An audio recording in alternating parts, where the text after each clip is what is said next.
ఎందుకంటే ఆధ్యాత్మిక దేశం అని ఏమండి మరి దేశం నేను చెప్తా నేను ఆధ్యాత్మిక దేశం అని మావాడేదో అంటే అన్నవేంట్రా ఈ పళ్ళుడు పేరువాడు ఇలా బిగిసిపోయాడు ఆడేదో అమ్ముకుందామని వచ్చాడు పాపం అమ్మ నాన్న ఏదో అమ్ముకుంటున్నాడు ఇడికేమో చూస్తామని వచ్చాడు ఎవరు భయపడ్డాడు నువ్వు భయపడ్డావు నువ్వు భయపడ్డా నువ్వే భయపడ్డా భయపడి వంశం అనుకున్నావా మరి ఎటువంటి వంశం మా తాతల పేర్లు చెబితే మీ తాతల పేర్లు చెబితే దిశలే తెల్లారిపోతాయి మీ తాతల పేర్లు చెప్తే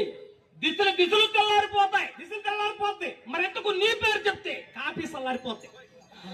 బాగానే ఉంది అంత చల్లగా ఉంటుంది అనమాట నీ పేరు ఒరే మా తాతలు ఏం చేసేవాడు తెలుసా మీ తాతలు ఏం చేసేవారు ఏనుగు దంతాలు విసేశారు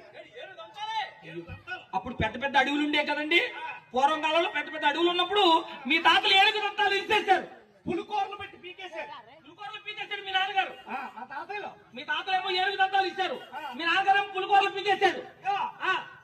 అదేంటిది పాము గోర్లు పులికూరలు అంటారు తెలుసా పులికూర ఏ పులికరా ఉంటుంది గుర్తు అదే సింహగోర్లు పెట్టి పీకేశారు ఇంకేం చేస్తారు ఎన్ని చేస్తే మీ తాతగారు ఏనుగు దంతాలు విరిచేస్తారా